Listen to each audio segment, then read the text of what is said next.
कि आज constitutional day है और आज के दिन एक्चुअली 1949 में वो भारतीय संविधान को जो बनाया गया, जब पूरे टीम ने कॉन्स्टिट्यूशन को बनाया तो उसको अडॉप्ट करने का डेट आज था। बाद में सब्सिक्वेंटली एक्सिक्यूट किया गया 26 जनवरी को हुआ 1950 में, तो उसके बाद से फिर हम लोग रिपब्लिक डे मनाते हैं उसको। असल में 200 साल तक के गुलामी के बाद जब हम लोग को आज़ादी मिली तो किसी भी देश को चलाने के लिए ज़रूरी ये होता है उसका एक अपना संविधान हो। और आप जानते हैं कि कहीं भी किसी भी फील्ड में कोई भी काम करने के लिए, किसी भी इंस्टीट्यूशन को या किसी भी ग्रुप को काम करने के लिए कानून की ज़रूरत होती है, और यही रीज़न था कि अपना संविधान बना। संविधान में बहुत सारे प्रावधान हैं, उस पर डिटेल डिस्कशन करने की भी ज़रूरत है नहीं, क्या कि हमको लिमिटेड स्कोप दिया गया है। लेकिन ये बहुत इम्पॉर्टेंट है कि आज के दिन में ही इस इशू पर संस्थापना टेनेंसी एक्ट या संस्थापना के जो लैंड लॉज हैं इसके बारे में चर्चा और डिस्कशन की बात है। तो ये बहुत इम्पॉर्टेंट डे है आज के लिए। संविधान में आप लोगों ने देखा कि समय समय पर बहुत सारे परिवर्तन हुए, बहुत सारे अमेंडमेंट हुए, लेकिन हमको देखना ये है कि इस परिप्रेक्ष्य में जो Santhal Pargana supplementary provisions act 1949 में बना, जो कि पूर्व में जो संथाल परगना में जो कानून लागू थे ज़मीन संबंधी या और संबंध में, जैसे यहाँ पर है ज़मीन संबंधी विवाद, सेटलमेंट की बात होती है, वेस्ट लैंड जो होता है उसका बंदोबस्त किया जाता है, प्रधानी मौजा में प्रधान बंदोबस्त करते हैं, खास मौजा जो उसमें एसडीओ को अधिकार है, वेस्टिंग के पहले वो ज़मींदार को अधिकार था, ज़मींदार का अधिकार वो एसडीओ को आ गया, और प्रधानी मौजा एज़ यूजुअल चलता रहा। एसपी मेलबर्न ने कहा हुआ है कि जो वेस्टिंग से कोई भी चेंज नहीं हुआ प्रधानी के राइट में, या प्रधान की ज़मीन जो उसके साथ अटैच्ड होता है ऑफिस के साथ, प्रधानी जोत ज़मीन जो प्रधान के ऑफिस के साथ अटैच्ड होता है, रेंट फ्री होता है, वो प्रधान के जो प्रधान होगा वही उसका दखल करेगा, उसको जोत आबाद करेगा। और एक और क्लास ऑफ लैंड होता था प्रधान का जोत।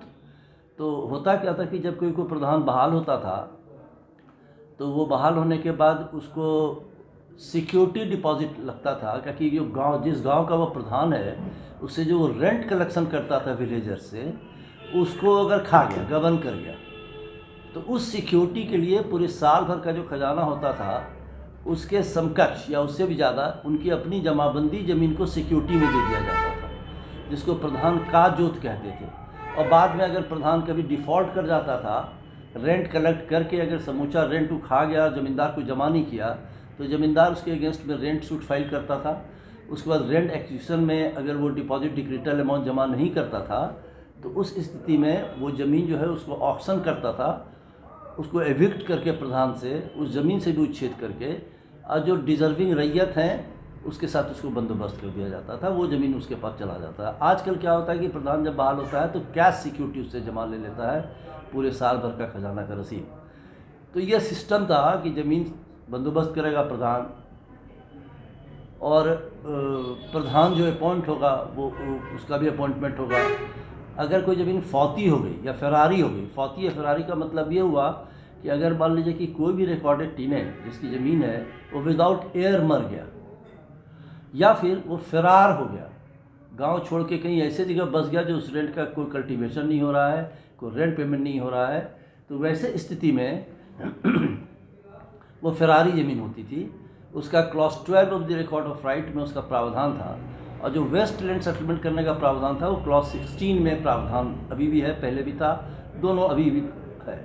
लेकिन हुआ क्या कि वो जो उतनी डिस्क्रिपेंसीज थी, वो एक सिस्टम नहीं था इस्टेब्लिश्ड कि ये जो वेस्ट लैंड है उसको जो बंदोबस्त किया जाएगा, तो वेस्ट लैंड बंदोबस्त करने का क्या मतलब क्या क्राइटेरिया क्या होगा। तो उसमें ऐसा पाया गया कि साहब कोई भी प्रधान है, किसी भी आदमी को ये सेवरल बीघाज ऑफ लैंड, लेकिन उसके बावजूद उसी के साथ बंदोबस्त कर दिया।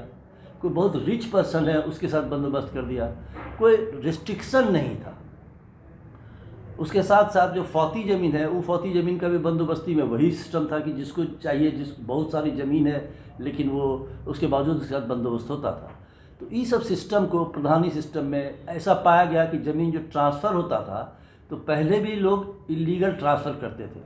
1949 में जो एसपीटी एक्ट आया उसको एक्चुअली कहते हैं संतापना सप्लीमेंट्री प्रोविजंस एक्ट। वो जो लॉ आया उसके पहले अवस्था ये थी कि वो जो सेटलमेंट करेगा ज़मीन उसका जिस तरह से हो उस तरह से सेटलमेंट हो जाएगा। और पहले भी ऐसा नियम था कि कोई भी रैयत अपना जमाबंदी ज़मीन ट्रांसफ़र नहीं कर सकता जब तक कि रिकॉर्ड ऑफ राइट में उसका प्रावधान नहीं दिया हुआ है। तो उसको कोई सिस्टम नहीं होने के कारण संथाल परगना इंक्वायरी कमेटी गठित हुई 1935। और 1935 में संथाल परगना इंक्वायरी कमेटी में मिस्टर, जिसको कि आप लोग रसल कमेटी कहते हैं, उसमें एडमंड्स थे। और फॉर्चुनेटली हमारे grandfather was also one of the members of that committee. He was pleader at Deoghar by that time. तो उन लोगों ने पूरा इंक्वायरी करा और इंक्वायरी करके देखा कि ये जो गड़बड़ी हो रही है उससे यह पाया गया कि बहुत सारे ट्राइबल्स बाहर से महाजन आते थे, उससे 2 बोतल शराब का दे करके 10-10 बीघा ज़मीन लिखवा लेते थे। और उसमें नियम ये था कि उस समय 49 एक्ट के पहले कि कोई भी आदमी अगर इस तरह के जमाबंदी ज़मीन को लगातार 12 साल तक दखल कर लेगा तो वैसे स्थिति में वो ज़मीन की उसकी मलकियत हो जाएगी। वो लिमिटेशन था, मतलब deputy commissioner was not competent then to evict such person जो कि इलीगल ऑक्यूपायर। तो इस सबको देखते हुए ही संथाल परगना इंक्वायरी कमेटी में वो जो एक्ट बना जिसको कि अब हम लोग जानते हैं Santhal Pargana tenancy supplementary provisions act. तो उसमें हर एक जगह लिखा हुआ है कि in addition to the provisions recorded in the record of right, ये एसपीटी एक्ट का ये प्रावधान लागू होगा। उसमें जैसे ज़मीन के बंदोबस्ती की बात है तो उसमें सेक्शन 27, 28, 29 लाया। तो उसमें कहा कि साहब 27 में आपको देखना है कि ये ज़मीन पट्टा से ग्रांट होगा। पट्टा प्रिस्क्राइब कर दिया, पहले कोई नियम था नहीं कि कोई पट्टा ग्रांट होगा, एक सादा कागज में बंदोबस्त कर दिया। फॉर द फर्स्ट टाइम 1949 में एक्ट बनने के बाद Santhal Pargana SPT supplementary rules बना 1950 और उसमें ये कहा गया कि पट्टा का प्रावधान रहेगा और प्रिस्क्राइब्ड फॉर्म में पट्टा दे दिया गया। तो अब 1949 के बाद से अब वो पट्टा से ग्रांट होता है।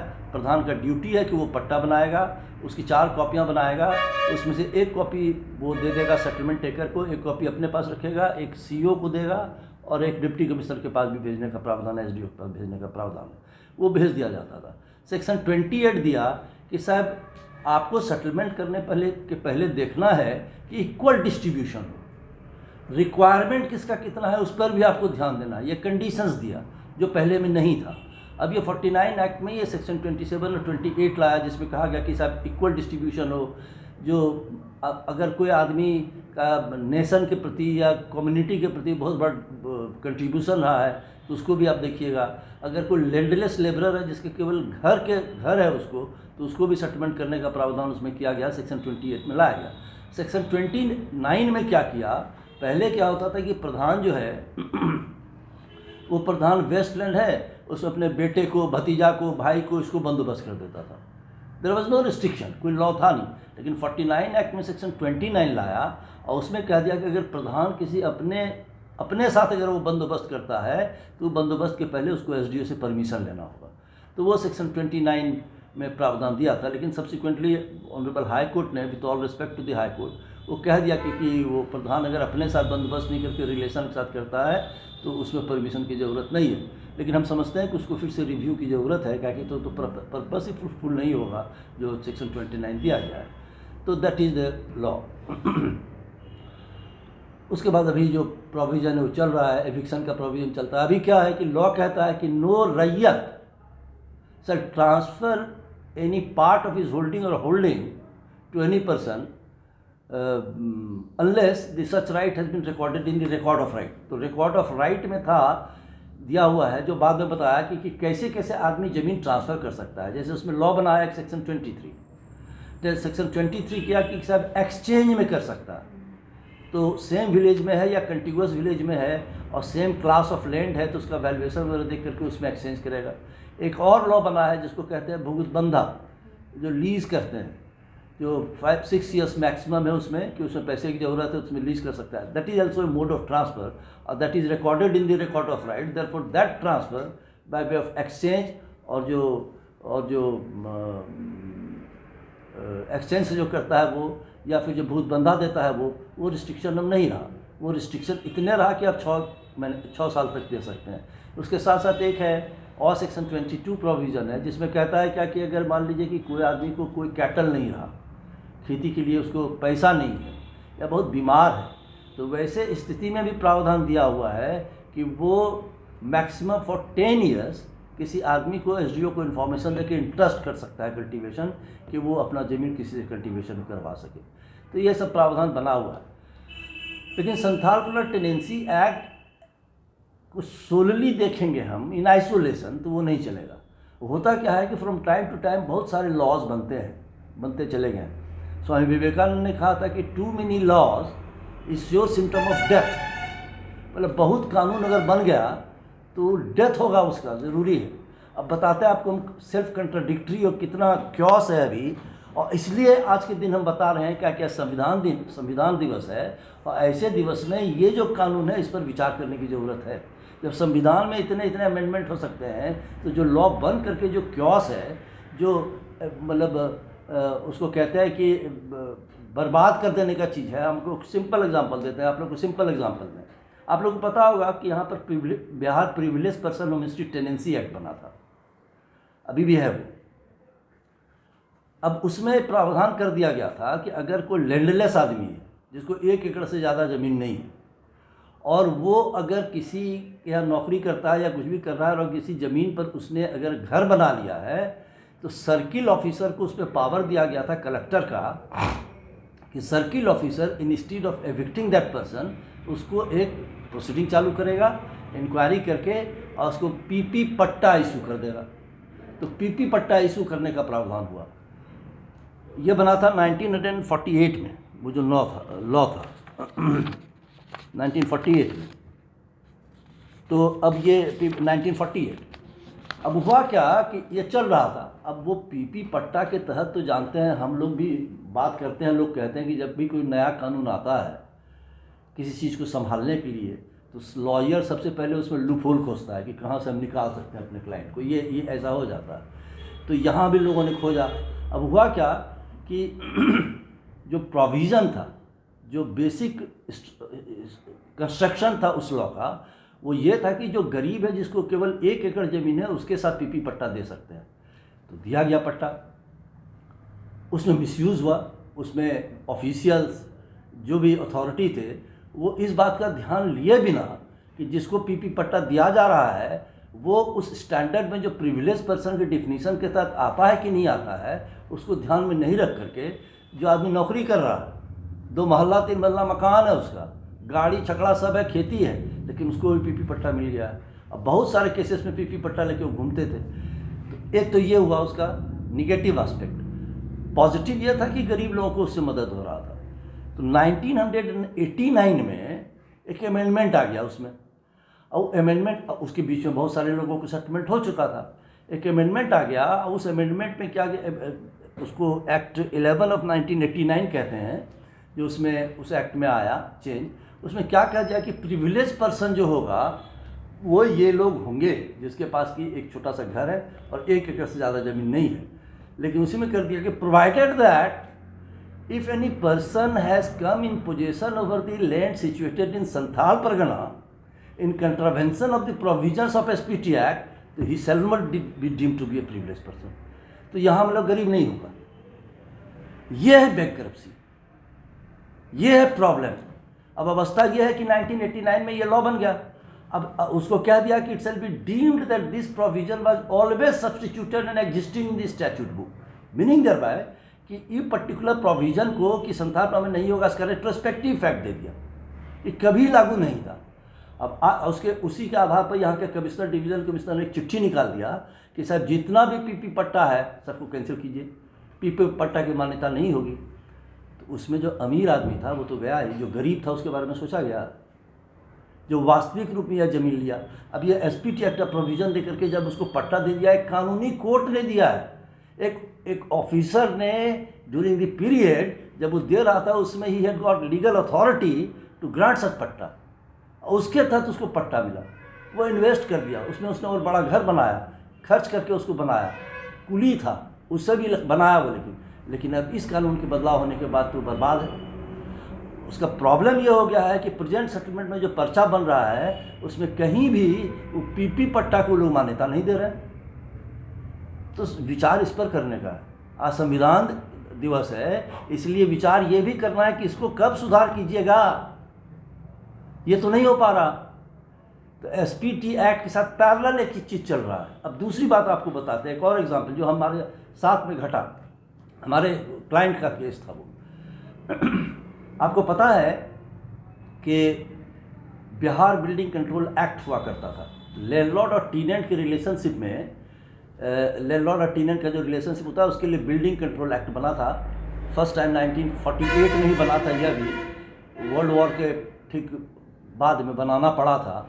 क्या कि होता क्या था कि 1948 के पहले लैंडलॉर्ड और टीनेंट के बीच में जो रिलेशनशिप होता था, तो आप रेंट दीजिएगा, रेंट भाड़ा देगा वो, और उसको वो उसमें अलाउ करेगा रहने के लिए, जितनी भी एम्यूनिटी उसको दी गई है उससे आप प्रिवेंट नहीं कीजिएगा, ऐसा था। लेकिन वो सब कोई कंसिडरेशन नहीं था। जब वर्ल्ड वार होने लग गया तो मान लीजिए कि हम ज़मीन के मालिक हैं या मकान का मालिक है और हम किसी भाड़ेदार को रखे हुए हैं, कोई मतलब हमको नहीं था कि उनको भाड़ा दे रहा है कि नहीं दे रहा है। अब स्थिति यह है कि क्या आज के दिन हमारे पास एक दूसरा आदमी आ गया, वो अगर 1000 रुपया पर मंथ हमको भाड़ा दे रहा है, वो 5000 रुपया भाड़ा देने के लिए तैयार हो गया, तो तुरंत ही सूट फाइल होता था, कहता था कि आप खाली कीजिए, और 5000 रुपया भाड़ा में दूसरे को रख दिया। एक महीना के बाद तीसरा आया, वो 10,000 देने लगा, तो फिर उसको खाली करके बोले कोई रिस्ट्रिक्शन नहीं, क्योस। Then for the first time यह फील किया गया कि इसको लैंडलॉर्ड को रिस्ट्रिक्ट करने के लिए, रोकने के लिए कोई कानून होना चाहिए, क्योंकि इट वॉज नॉट एक्सपेक्टेड कि इंडिया में जितना आदमी है सबको अपना घर हो। उसमें 90% से ज़्यादा आदमी, तो एटलीस्ट 50% से ज़्यादा आदमी जो है भाड़े के मकान में अपना जीवन बिता देता है। तो फॉर द फर्स्ट टाइम वो कानून बना। वो कानून बना जिसमें कहा कि साहब रिस्ट्रिक्शन लगाया कि कोई भी मकान मालिक अगर किसी को उच्छेद करेगा, एविक्शन चाहिए, तो उसका कंडीशंस दिया कि 2 महीने का रेंट उसका डिफ़ॉल्ट होना चाहिए। दूसरा है कि लैंडलॉर्ड को खुद का पर्सनल नेसिटी है। तीसरा है कि ब्रीच ऑफ टेनेंसी है। चौथा है कि वो सबलीज कर दिया, किसी को दे दिया, या उसी के टीनेंट के कारण वो घर डिटोरिएट कर गया। तो ऐसा सब लॉ बना।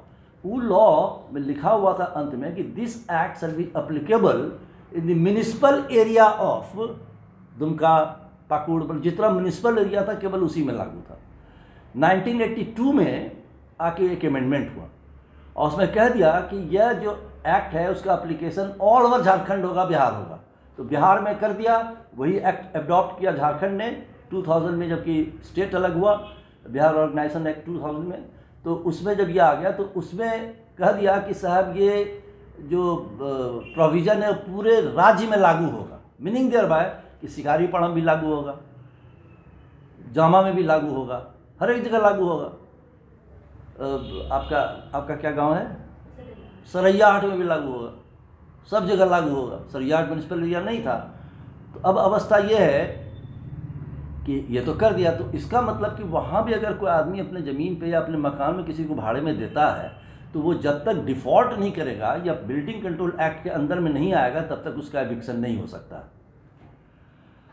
अब स्थिति हो गया क्या कि अब प्रोविज़न है उसमें कि आप जब लीज देते हैं किसी को, तो 1 साल का लीज जो होता है बिल्डिंग का भी, ज़मीन का भी, तो वो कंपल्सरी रजिस्ट्रेबल नहीं है, लेकिन 11 महीने तक का। लेकिन अगर 1 साल या उससे ज़्यादा का करते हैं तो it must be by registered deed. तो संथाल परगना में ज़मीन है, जमाबंदी ज़मीन पे मकान बना हुआ है, और किसी टीनेंट को भाड़े में देना है या किसी इंस्टीट्यूशन को भाड़े में देना है फॉर 10 ईयर्स, तो it must be by registered deed. अब रजिस्ट्रेशन डीड के लिए अगर वो रजिस्ट्री ऑफिस में जाता है तो रजिस्ट्री ऑफिस कहता है कि साहब ये तो ज़मीन है जमाबंदी, इसका हम रजिस्ट्री अब कैसे करके आपको ट्रांसफ़र कर दें। अब आप सोचिए क्या क्योस है। Transfer of property act section 5 कहता है कि साहब जो 105 वो कहता है क्या कि it must be by registered deed अगर 1 साल से ज़्यादा होता है तो। लेकिन यहाँ बिल्डिंग एक्ट कह रहा है कि आप एविक्शन आपको देना है तो आप वहाँ भी दे सकते हैं, लेकिन अगर 1 साल से ज़्यादा देते हैं तो रजिस्टर्ड डीड से होगा, और at the same time E applicable Santhal Pargana में भी होगा, म्यूनिसिपल एरिया से बाहर निकल करके होगा। तो अब बताइए कि संथाल परगना में 3 लॉ लागू है। टीपी एक्ट लागू है, transfer of property act, building control act लागू है, एसपीटी एक्ट लागू है। ये तीनों एक दूसरे से क्लैश कर रहा है। सहूलियत उसके लिए निकाली है ना, आदमी कैसे लेगा? तो लॉ को तोड़ के ही ना वो देगा, किसी को टीनेट बनाएगा। Without any registered deed building has to be let out on lease for more than 1 year. तो ये जो वायलेशंस हो रहा है फ्रॉम टाइम टू टाइम, इसके लिए आदमी को सोचना चाहिए। और हम समझते हैं कि आज जो संविधान दिवस है इसमें इसी पर चर्चा होनी चाहिए। अनफॉर्चुनेटली जो लेजिस्लेचर बैठते हैं, जो कानून वाले बैठते हैं, यूनिवर्सिटी लॉ बनता है। यूनिवर्सिटी लॉ बनाने के समय में यूनिवर्सिटी के कोई प्रोफेसर या वाइस चांसलर या स्टूडेंट यूनियन, ये लोग उसमें पार्टिसिपेट नहीं करते हैं। 4-5 IAS अफसर बैठ जाता है इसी रूम में और लोग यूनिवर्सिटी लॉ बना देता है। अब यूनिवर्सिटी में क्या क्या प्रॉब्लम है वो कहाँ से जानेंगे वो? तो वो जो टीम बनती है वो भी गलत है। हमको लगता है कि आज संविधान दिवस में इस पर विचार होनी चाहिए कि ये सब सभी चीज़ों को ठीक करने के लिए कैसे किया जाए। अदरवाइज टाइम बहुत दूर नहीं है जो क्योस हो जाए। आदमी करेगा क्या? आप देखिए कि संथाल प्रोग्राम में ज़मीन, आपको पहले भी बताया था कि सारा का ज़मीन जो है सो ट्रांसफरेबल नहीं है। 1949 एक्ट के होने के पहले पूर्व में प्रावधान था एक, जो जिसको जानते थे हम लोग रेगुलेशन 3 ऑफ 1872 के तहत, और रेंट रेगुलेशन था। उसमें सेक्शन 25A एक हुआ करता था। उसमें ऐसा था कि ज़मीन, जो कोई भी ज़मींदार अगर चाहे तो जमाबंदी ज़मीन जो नॉन ट्रांसफरेबल है उसको वो एक्वायर कराने का उसका राइट था, कि वो ज़मींदार उस ज़मीन को एक्वायर करा लेगा SDO के कोर्ट से। इंक्वायरी करके वो एक्विजिशन होता था और उसमें अमाउंट ऑफ कंपनसेशन फिक्स होता था, और जो रैयत है उसको कंपनसेशन पेमेंट हो जाता था। और उसके बाद वो ज़मींदार रजिस्टर्ड डीड से किसी इंडिविजुअल को, प्राइवेट इंडिविजुअल को, इंस्टीट्यूशन के लिए या स्कूल के लिए, कॉलेज के लिए रजिस्टर्ड डीड से लीज़ करता था, परमानेंट लीज़ विद कंडीशंस, या परमानेंट सेटल कर देता था। जब 1949 एक्ट आया तो सेक्शन 25A जो था वो एक्विजिशन का वो ख़त्म कर दिया गया, इट वाज डिलीटेड। उसके जगह में एक सेक्शन 53 लाया गया सिमिलर प्रोविज़न के साथ है SPT एक्ट में। और उसमें ये लाया गया प्रोविज़न कि यहाँ भी डिप्टी कमिश्नर को ये अधिकार दिया गया कि आप ज़मीन एक्वायर कराइएगा, जमाबंदी ज़मीन रैयत का, उसका अमाउंट ऑफ कंपनसेशन फिक्स कीजिएगा, और अकॉर्डिंगली वो ज़मीन जब एक्वायर हो जाएगी तो आप लीज़ करके रजिस्टर्ड डीड से, जिसके लिए जिसके फेवर में आपको एक्वायर कराना है उसके साथ आप रजिस्टर्ड डीड से सेटल कर दीजिएगा with conditions. For this reason, और हम बहुत डिटेल में उसको पर नहीं जाएंगे, लेकिन खाली यही बता दें कि 1969 में पटना हाई कोर्ट ने सेक्शन 53 को अनकॉन्स्टिट्यूशनल डिक्लेयर कर दिया, असंवैधानिक डिक्लेयर कर दिया, और कह दिया कि it is ultra vires. Ultra vires का मतलब है कि it shall be deemed that that provision never existed in statute book. अब स्थिति यह है कि एक तो हो गया जिस टेक्निकल कारणों से उन्होंने कहा, तो अब उसके बाद से जितना भी जमाबंदी ज़मीन का एक्वायर होता था प्राइवेट इंडिविजुअल के लिए वो बंद हो गया। और यही रीज़न है कि दुमका क्या पूरे संथाल प्लान में 70% के आसपास जो मकान बना हुआ है वो गैर कानूनी ढंग से जमाबंदी ज़मीन पर बना हुआ है। ये कोप कब देखेगा आदमी? उस समय 1932 में जो जमाबंदी ज़मीन हुआ करती या बसौड़ी ज़मीन होती थी, उसके बाद भी ज़मींदार को यह अधिकार था clause 3 of the record of right में कि वो किसी भी इंडिविजुअल के साथ बसौड़ी बंदोबस्त कर सकता था, मीनिंग देयर बाय कि नॉन एग्रीकल्चर पर्पसेस के लिए बंदोबस्त कर सकता था। लेकिन जब वेस्टिंग हो गया बिहार लैंड रिफॉर्म्स एक्ट 1950 में, तो जमींदारी ख़त्म होने के बाद ज़मींदार का वो राइट SDO के पास आया, लेकिन ये बसौड़ी बंदोबस्त करने का अधिकार जो है वो DC या SDO के पास नहीं है, बल्कि रेवेन्यू डिपार्टमेंट में। और रेवेन्यू डिपार्टमेंट उसका बंदोबस्ती कर सकता है। वो जब ऑर्डर आता है तब deputy commissioner on behalf of the state वो उसको सेटल करते हैं। अब अवस्था ये है कि क्या करेगा आदमी? डिप्टी कमिश्नर और SDO को under the provisions of SPT act केवल एग्रीकल्चरल पर्पसेस के लिए लैंड सेटल करने का अधिकार है, नॉन एग्रीकल्चरल पर्पसेस के लिए बंदोबस्त करने का अधिकार है ही नहीं। 1932 में जिसमें पिछला पर्चा बना था, या 1950 में जिसमें ज़मींदारी एबॉलिश हुआ, उस समय जो जनसंख्या थी आज वही जनसंख्या है। अब हर एक आदमी को घर चाहिए, अब ज़मीन है ही नहीं जहाँ पर कि वो घर बना सके। तो वैसे स्थिति में तो स्पेस में घर बना नहीं सकता आदमी, they are force to violate the law. और इस तरफ लेकर के दान पत्र पे वो लोग जमीन पर घर बना रहा है, but the fact remains that is against law. और जो आदमी है वो केस फाइल करता है, रिविक्शन होता है उनका। तो 10 लाख 25 लाख का मकान बनवा लिया वो, और जो ब्लैकमेलर है वो तो फेयर सेक्टर प्रोसीडिंग चालू करवा दिया। और उसका पैसा ले रहा है जीवन भर, अपने बाल बच्चों के लिए सर पे तलवार लटका रह जाता है, उसका कभी वो लीगलाइज नहीं हो सकता। उसको कैसे लीगलाइज किया जाए या फिर सेक्शन 53 को कैसे वैलिडेट किया जाए, कानूनी मान्यता मिल जाए उसको, उस पर विचार करने की ज़रूरत है। आज संविधान दिवस है, इसलिए इस बात को हम उठा रहे हैं। हम बहुत बार यहाँ सेमिनार वगैरह भी हम किए थे, 3-3 दिन का सेमिनार था मेरा, चीफ जस्टिस भी आए थे, आपको याद होगा, आप लोग थे उस समय, जिसमें कि 100 वर्ष हुआ था, तो bye that time I was president. तो वो जो हमने देखा था, तो उस समय भी बात हमने उठाया था। लॉ कमीशन ने हमको कहा कि साहब आप उसका पूरा ड्राफ्ट बना करके दीजिए। लॉ कमीशन के पास हम रांची में सिद्धेश्वर राय हाई कोर्ट के रिटायर्ड जस्टिस थे, he was chairman there, 7 district जज रैंक के ऑफिसर्स थे, पूरा थॉरो डिस्कशन हुआ, 2 दिन हमको स्टे कराया, TAD दिया टू अंडरस्टैंड। और उसके बाद जब हम उसका पूरा फ्रेम बना करके दिए कि इस तरह अमेंड किया जा सकता है, वो कैबिनेट में गया। कैबिनेट में जो सरकारी व्यवस्था है, जो पॉलिटिकल सिनेरियो है, उसमें वो लोग कह दिया कि we will not allow you to touch any amendment, touch SPT act for any amendment. तो ये बात करते हैं, लेकिन बाकी जो चीज़ है उसके ऊपर बात नहीं करते, तो ये तो न्याय हो नहीं पा रहा है। आप फंडामेंटल राइट कहते हैं सबको है, कहीं भी रहे, किसी तरह यूज़ करे, कहाँ हो पा रहा। लेजिस्लेटिव जो पॉलिटिशियंस हैं उस संविधान में अपने सुविधा अनुसार जब जो ज़रूरत हुई तो उसमें अमेंडमेंट किया गया, लेकिन इसके तरफ ध्यान नहीं जाता, इसकी तरफ ध्यान ही नहीं जाता, इसके ऊपर में कोई विचार भी करने के लिए नहीं बैठा हुआ।